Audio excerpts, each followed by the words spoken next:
네, 안녕하세요. 고려대학교 의과대학 위생문학교실의 박만성입니다. 오늘은 제가 코로나19 바이러스에 대한 진화 양상에 대해서 오늘 좀 제가 설명을 드리도록 하겠습니다.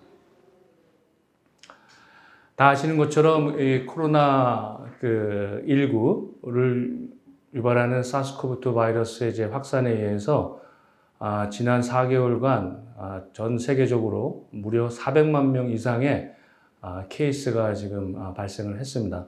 그래서 전 세계적으로 187개 국가에서 감염이 일어나고 있고 약 28만 명의 사망자가 발생을 했습니다. 그래서 전 세계적으로 이 바이러스가 지금 확산을 하고 있기 때문에 이 바이러스의 진화가 앞으로 어떻게 이루어질까에 대한 많은 지금 궁금증을 낳고 있습니다. 그래서 제가 오늘 먼저 이 사스코브2 바이러스에 대한 진화 양상은 이제 막 우리 인체에 들어온 바이러스이기 때문에 진화와 관련된 내용들은 많이 아직까지 밝혀지지 않고 있습니다. 그래서 기존에 알려진 RNA 바이러스의 이제 진화 양상을 근거로 해서 사스코브2 진화에 대해서 좀 설명을 드리겠습니다. 그래서 일반적으로 이 RNA 바이러스는 그 진화 양상을 분석하는 데 가장 중요한 그 툴로 여겨지고 있습니다. 왜 그런가 하면 이 RNA 바이러스는 굉장히 높은 그런 뮤테이션 레이트를 갖고 있고요. 그 다음에 아주 짧은 시기에 이 바이러스 복제가 나타나기 때문에 이 진화 양상을 분석하는 데 있어서 굉장히 유용한 그런 툴로 여겨지고 있습니다. 그래서 지난 1970년대 말에 이런 그 바이러스의 진화와 관련돼서 그 연구를 하는 내용들이 이제 밝혀지기 시작했습니다. 그래서 제일 먼저 이 바이러스의 진화가 어떻게 이루어지는지 실험실에서 증명하는 그런 이제 연구가 시작되었습니다. 그래서 엑스페리멘탈 그 에볼루셔너리 패스웨이를 이제 증명하는 연구인데요. 그러니까 이런 연구들은 바이러스를 세포에 접종하거나 아니면 동물에 접종해서 이 바이러스에 어떤 돌연변이가 나타나고 그 나타난 돌연변이로 인해서 이 바이러스의 자연 선택이 어떻게 이루어진다라는 이제 그 내용들이 보고가 됐습니다. 그러다가 그 몇 년 이후에 제 미국의 지도 교수이신 그 미국 마운트 사이나이 의과대학의 닥터 피터 팔레즈 그룹이 이 RNA 바이러스의 그 유전자 염기 서열을 토대로 이 진화를 규명하는 그런 이제 연구들이 이제 나오기 시작해서 그 이후로 지난 한 40년간 엑스페리멘탈 방법에 의해서 진화를 규명하는 그런 연구와 그 다음에 유전자 염기 서열을 분석해서 진화를 규명하는 두 개의 큰 연구 방법들이 나오고 있었고 이 두 개의 방법들이 서로 컨트로버셜한 면도 있어서 좀 많은 부분 상충하는 부분이 있었습니다. 그래서 이 엑스페리멘털한 방법에 의한 진화 그 양상은 이 바이러스가 우리 몸에 들어왔을 때 그 인디비주얼한 어떤 그 호스트 내에서 일어나는 그 양상을 가지고 이제 분석을 하는 거고요. 그다음에 이 시퀀스를 기반으로 한 그 진화 연구 방법은 우리가 컴파레티브한 방법이라고 얘기하는데 이 컴파레티브한 그 진화 양상 같은 경우에는 각각의 어떤 인디비주얼 호스트만을 대상으로 진화 양상을 분석하는 게 아니라 인터호스트 아니면 이 인터호스트 내에서 계속 확산되면서 나타나는 어떤 그 양상을 이제 분석하는 어떤 방법입니다. 그래서 이 컴퍼레이티브한 어떤 방법에 의해서 진화 양상을 규명하는 방법들은 장점이 이제 있는데도 불구하고 몇 가지 좀 단점이 있습니다. 예를 들면 우리가 이 각각의 인디비주얼에서 검체를 확보해서 그 검체에서 유전자 이제 염기 서열을 우리가 이제 분석을 해야 되는데 그 유전자 염기 서열을 이제 분석하는데 그 검체에 바이어스가 있을 수도 있고 그 다음에 각각의 이 환자들이 이 제네레이션도 다를 수가 있습니다. 그래서 이 바이어스가 크게 나타날 수 있어서 이 엑스페리멘털한 어떤 방법에 의해서 진화를 규명하는 분들은 컴패러티브한 어떤 진화 양상을 연구하는 방법에 많은 단점이 있다라고 이제 얘기를 이제 하고 계시죠. 일반적으로 진화는 다윈이 주창한 내추럴 실렉션에 의한 진화 개념이 있고요. 그다음에 RNA 바이러스에서 얘기하는 또 진화 개념이 있습니다. 그래서 다윈의 어떤 진화 개념은 가장 자연 선택이 될 수 있는 특성을 가진 그런 호스트가 결국은 이제 살아남는 거고, RNA 바이러스 같은 경우에는 가장 최적의 선택이 될 수 있는 특성을 가진 바이러스가 선택이 되어서 살아남는 게 아니라 바이러스와 바이러스 간에 서로 상호작용을 통해서 선택이 되어진다. 그래서 이 파퓰레이션 집단 어떤 측면에서 바이러스가 선택이 되어진다라고 지금 얘기를 하고 있습니다.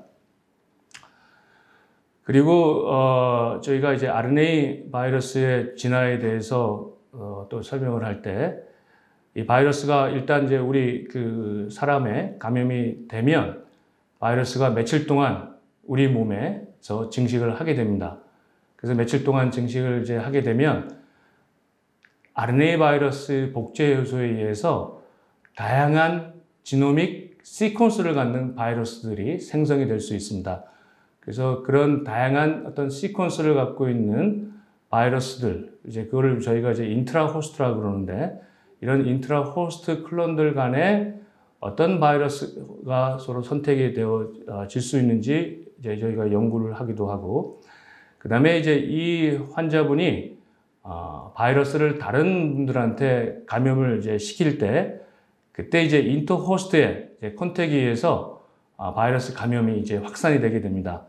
그래서 이런 각각의 개별적인 호스트들 간의 바이러스의 전파가 이루어질 때, 그때 이제 인터 호스트 네트워크 차원에서 진화가 이제 어떻게 이루어지는지 이제 연구를 저희가 지금 할 수가 있습니다. 그래서 어떤 한 명이 바이러스에 감염이 되고 나서 다른 사람들한테 바이러스를 감염시킬 때 몇 명 정도의 바이러스를 감염시킬 수 있는지 그런 재생산 지수를 저희가 이제 분석을 이제 하기도 합니다. 그래서 이제 지금 현재 이 바이러스가 어떤 특정 지역에서 이제 발병을 했다가 트랜스미션을 할 수 있는 어떤 특성이 있는 바이러스가 살아남게 되면 결국은 그 바이러스가 전 세계적으로 이제 확산이 되고, 전 세계적으로 이제 바이러스 확산된 상태에서 이 바이러스의 어떤 진화 패턴을 또 이제 분석을 하기도 합니다. 그래서 이 RNA 바이러스는 이제 대표적으로 인플루엔자 바이러스를 가지고 이런 진화 패턴을 분석을 해왔습니다. 그래서 인플루엔자 바이러스는 이제 그 RNA 바이러스 이고요. RNA 바이러스가 저희가 크게 두 가지 형태로 설명을 드릴 수 있는데, 그 RNA 지노 폴래리티가 포지티브 센스이냐 아니면 네거티브 센스이냐 두 가지로 구분을 할 수 있습니다. 근데 인플루엔자 바이러스는 네거티브 센스의 이제 RNA 바이러스여서 이 바이러스가 숙주세포 내로 이제 들어오게 되면 복제에 필요한 단백질들을 먼저 만들어내기 위한 전사 과정이 이제 이루어지게 됩니다. 근데 지금 현재 사스코브2 같은 코로나19를 유발하는 사스코브2 바이러스는 인플루엔자 바이러스와 달리 포지티브 센스의 지노믹 형태를 갖고 있는 바이러스입니다. 이 경우에는 바이러스 RNA 자체가 mRNA 그 특성을 갖고 있어서 굳이 트랜스크립션이 일어나지 않아도 그 RNA가 바로 바이러스 복제에 필요한 단백질들을 바로 만들어낼 수가 있습니다. 그래서 이 인플루엔자 바이러스 같은 경우에는 자기와 똑같은 자손 바이러스를 이제 만들어내기 위해서는 그 안에 있던 유전자가 이제 복제를 해야 되는데, 그 유전자 이제 복제를 하는 과정 속에서 뮤테이션이 이제 일어나게 됩니다. 그래서 이 뮤테이션이 일어나는 그 양상을 우리가 안티제닉 드리프트라는 현상으로 이제 설명을 하고 있습니다. 그래서 뭐냐면 그 RNA 유전자의 돌연 변이가 나타나서 그 변이가 결국은 그 바이러스의 항원성을 변화를 시킨다라는 이제 내용입니다. 그다음에 인플루엔자 바이러스는 8개의 RNA 지놈을 갖고 있어서 2개의 인플루엔자 바이러스가 동시에 하나의 세포에 감염이 되면 이 8개의 RNA 지놈이 서로 교환이 되는 현상이 발생해서 유전자가 이제 서로 익스체인지가 일어나는 거죠. 그래서 그 익스체인지에서 새로운 바이러스가 또 만들어지는데 그 현상을 안티제닉 시프트, 그래서 항원 대변이라고 얘기를 하고 있습니다. 그래서 이 2가지 항원 소변이와 항원 대변에 의해서 새로운 바이러스가 이제 만들어지고 있습니다. 근데 코로나19를 유발했던 사스코브2 같은 코로나 바이러스 계열들은 어떻게 해서 새로운 이제 바이러스가 만들어질 수 있냐면, 그러니까 인플루엔자 바이러스처럼 RNA 그 바이러스 지놈의 레플리케이션 되는 과정 속에서 뮤테이션이 일어나서 항원성의 어떤 변이가 나타날 수 있는 그런 형태로 새로운 바이러스가 나타날 수 있고요. 또 하나는 이 코로나 바이러스는 인플루엔자 바이러스와 달리 하나의 유전자 절편으로 이루어진 바이러스이기 때문에 인플루엔자 바이러스처럼 그런 안티제닉 시프트 현상이 일어나지 않고 약 30kb 정도의 아주 큰 유전자를 가지고 있는 바이러스여서 이 유전자의 일부 부위가 교환이 되는 그런 제네틱 레코미네이션이라는 현상에 의해서 새로운 바이러스가 나타나고 있습니다. 그래서 RNA 바이러스는 바로 이런 그 이벤트들에 의해서 새로운 바이러스가 나타나고 있고, 이런 새로운 바이러스가 그 환경에 가장 잘 적응하면서 살아남을 수 있는 어떤 특성을 가지고 있다고 하면 다음 세대에 계속 이 바이러스가 살아남으면서 진화를 이제 해 나가는 거죠. 근데 이 RNA 바이러스 가장 큰 또 특징 중에 하나는 어떤 특징이 있냐면, 인플루엔자 바이러스 같은 경우에 유전자가 복제가 이루어질 때 부모가 갖고 있는 RNA와 상보적인 유전자가 이제 만들어질 때 그때 이제 뮤테이션이 일어날 수가 있습니다. 근데 우리가 일반적으로 알고 있는 DNA가 복제가 이루어질 때는 그 DNA 복제 효소는 그 페어런트, 그 부모 DNA에서 자손 DNA로 복제가 이루어질 때 뮤테이션이 일어나면 그 뮤테이션을 원래대로 복원시켜주는 그런 교정 기능이 있습니다. 그래서 우리가 프루프리딩 액티비티라고 하는데, 그래서 이 뮤테이션 그 돌연 변이율이 굉장히 낮습니다.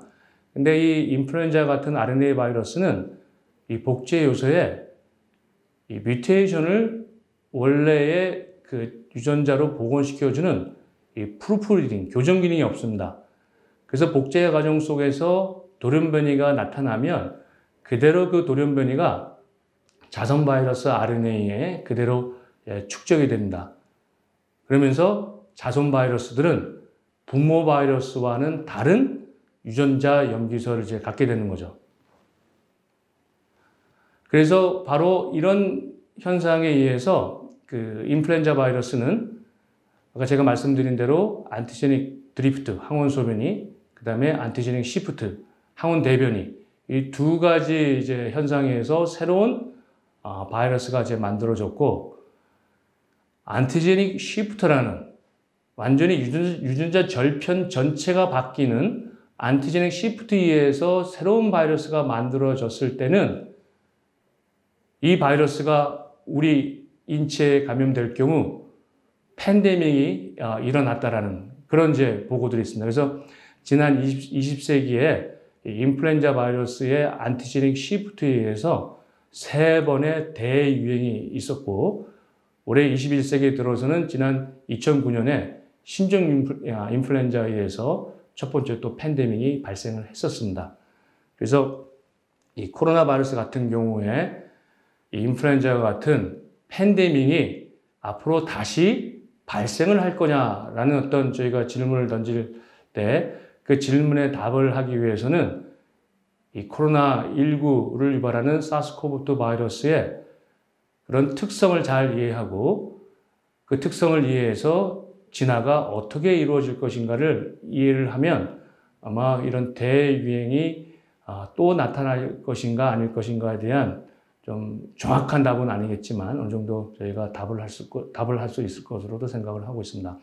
근데 이 코로나 바이러스는요, 인플루엔자 바이러스와는 달리 아까 제가 인플루엔자 바이러스는 유전자가 복제를 할 때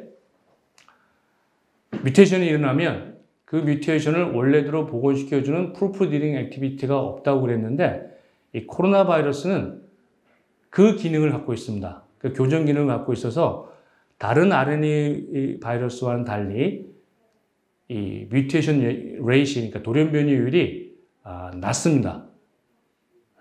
그래서 저희도 최근에 이 사스코브2 바이러스의 돌연변이율을 분석을 해보니까 인플루엔자 바이러스 같은 RNA 바이러스보다 돌연변이율이 좀 낮다라는 그런 이제 그 사실을 확인할 수 있었고, 보통 인플루엔자 바이러스 같은 경우에는 10의 마이너스 3승에서 한 10의 마이너스 5승, 그러니까 하나의 염기 사이트에 한 1년에 한 10의, 그러니까 1000개의 그 지노믹 RNA의 하나 정도 아니면 10만 개에서 하나 정도의 RNA 그 돌연변이가 그 지노믹상에 나타날 수 있는 돌연변이를 갖고 있는데, 이 사스코브2 바이러스는 제가 분석한 바에 의하면 그보다 더 훨씬 낮았습니다.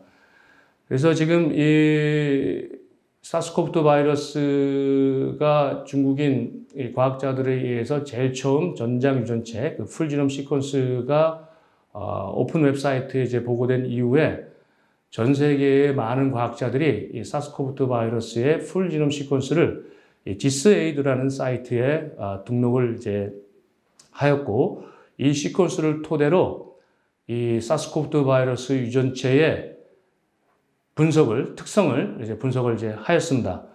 그래서 이제 3월 초에 많은 어떤 전장 유전체가 보고되기 전인 3월 초에 이 사스코브2 바이러스의 유전자 염기서열을 가지고 유전체 특성을 분석을 해보니까 크게 세 가지 형태로 지금 이 바이러스가 확산되고 있다. 이제 그런 거를 이제 저희가 알 수 있었습니다. 그래서 크게 S 타입, V 타입, G 타입 이 세 가지가 이제 유행을 이제 하고 있었고, 그다음에 이제 그 이후에 5월 초에 저희가 다시 이제 지스에이드에 어마어마 많은 양의 시퀀스가 더 많이 이제 등록이 되었는데, 더 많은 유전자 정보를 가지고 분석을 해보니까 3월 초처럼 S, G, V 세 가지 타입이 유행을 하고 있지만 그 중에서도 이 S 타입이 더 도미넌트하게 지금 유행을 하고 있다라는 어떤 그런 사실을 확인할 수 있었습니다. 근데 최근에 이제 5월 초에 이제 보고된 논문에 의하면 이 S 타입이 이 아시아하고 이제 미국 이런 나라에서 3월 초에 보시면 이게 지금 보면 이제 그 황색으로 이제 되어 있는 게 S 타입입니다. 그래서 지금 아시아하고 북미 지역에서는 S 타입의 빈도가 훨씬 많았는데, 그다음에 이제 G 타입은 유럽에서 훨씬 더 많이 유행을 하고 있었습니다. 근데 점점점 이제 시간이 갈수록 이 S 타입보다는 G 타입의 바이러스가 더 많이 출현하고 있다라는 이제 보고를 지금 하였습니다. 그래서 우리나라에서는 현재 이 S 타입이 또 도미넌트하게 유행을 현재 하고 있고, 현재까지 보고된 그 염기서를 가지고 이제 분석을 해보면 거의 대부분 이제 S 타입이었는데, 우리나라에도 외국에서 감염돼서 국내로 이제 유입된 분들의 이제 유전자 염기서열은 G 타입을 가진 분들이 이제 계십니다. 그래서 이 G 타입을 가지고 계신 분들이 이제 2차 확산을 하게 된다고 하면 우리나라에서도 이 S 타입보다는 그런 G 타입의 바이러스의 어떤 그런 확산이 이루어질 수 있는 가능성이 있지 않을까. 그래서 이제 이 부분들에 대해서 좀 더 저희가 그 중요한 어떤 그 분석을 좀 해야 될 걸로 좀 생각을 하고 있습니다.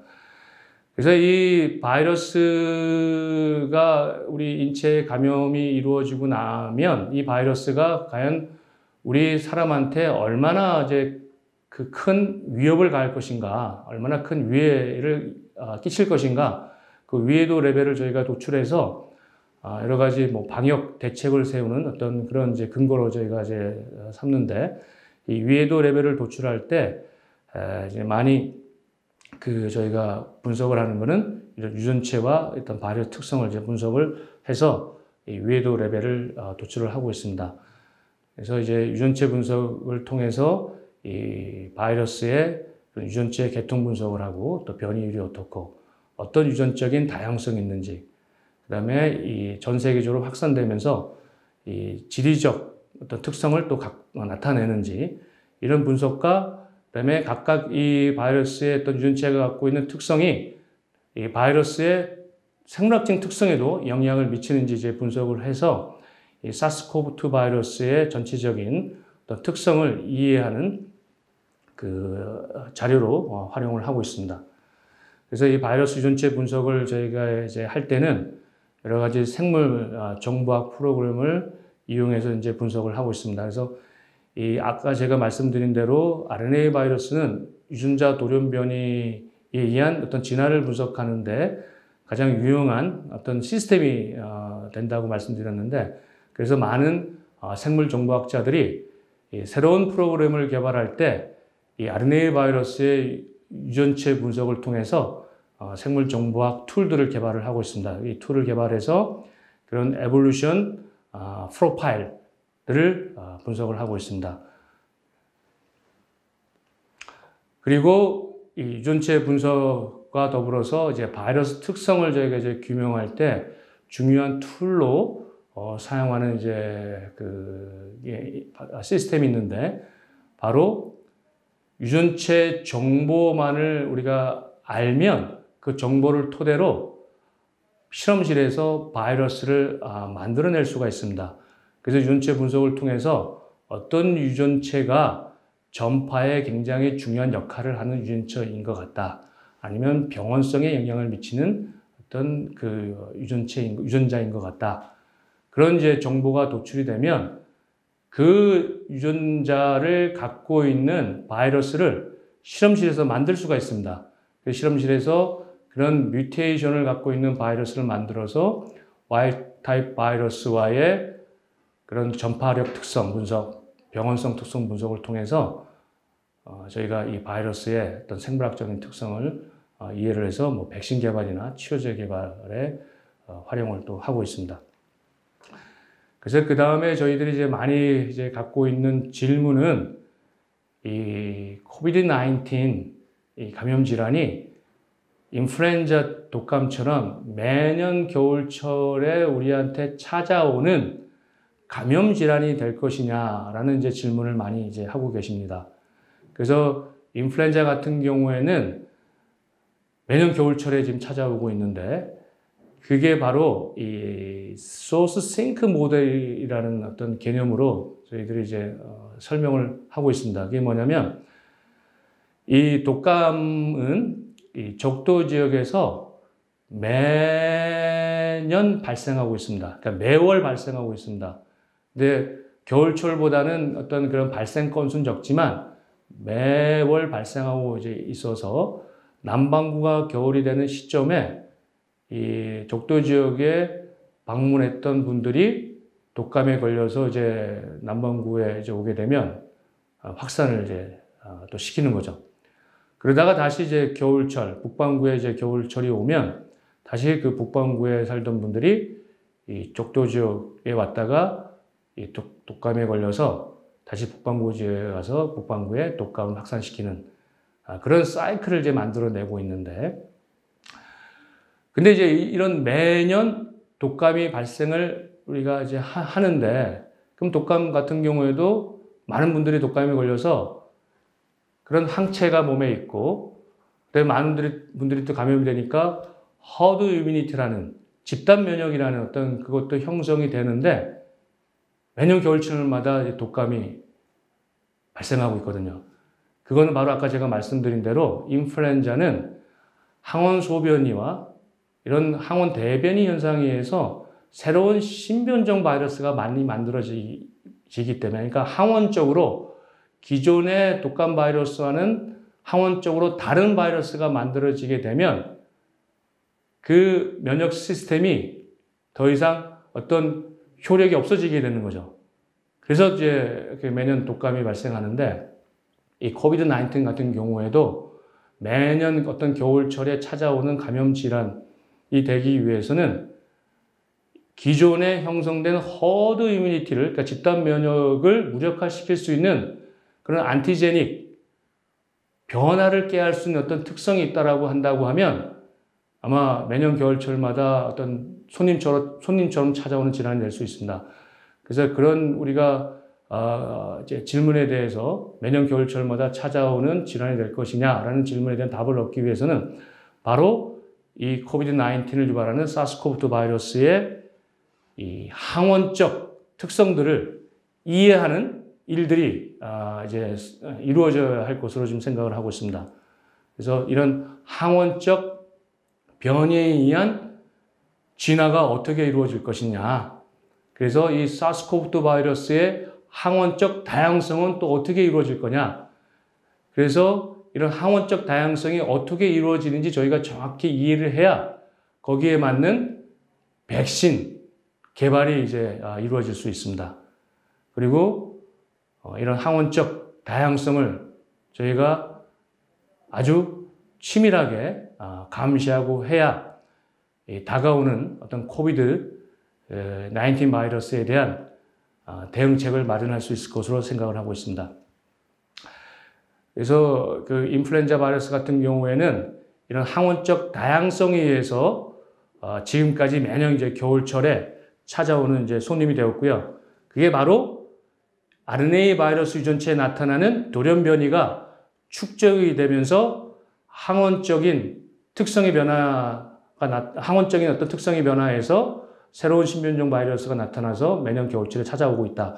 그렇게 이해를 좀 하고 있는데, 이런 특성들이 사스코브2에서 나타날 것이냐, 그런 것을 이해하기 위해서는 인플루엔자 바이러스 기존에 이루어졌던 그런 연구들을 이해할 필요성이 있습니다.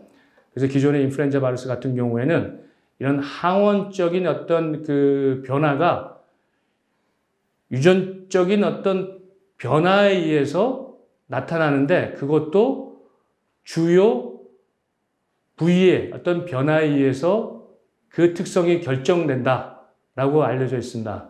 그래서 이 사스코브2 바이러스도 마찬가지로 그런 항원적 변화에 중요한 영향을 미치는 어떤 유전적인 요소를 찾아내는 것도 앞으로 이 코비드-19 감염 질환에 대한 백신 개발 전략을 마련하는 거나 이런 데 굉장히 중요한 어떤 의미가 과학적 근거가 될 수 있습니다.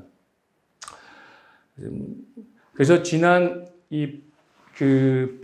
인플루엔자 같은 경우에는 20세기의 첫 번째 팬데믹이 1918년에 이제 발생을 했는데요. 지난 2018년이 100주년이 되는 해였습니다.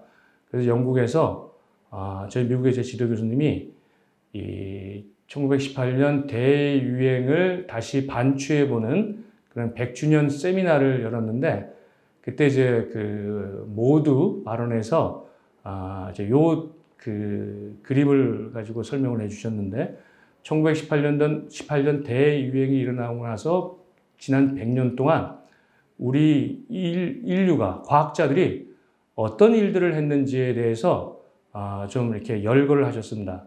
그래서 보시면 1918년도에 대유행이 발생하고 나서 무려 한 30년 후에 첫 번째 백신이 이제 개발이 되었고요. 그리고 50년 후에 첫 번째 약이, 치료제가 이제 나왔습니다. 그래서 이때는 아주 지금보다는 어떤 과학적인 기술들이 지금처럼 많이 발달하지 않았기 때문에 이 치료제나 백신이 개발되는데 이제 수십 년이 이제 걸렸고요.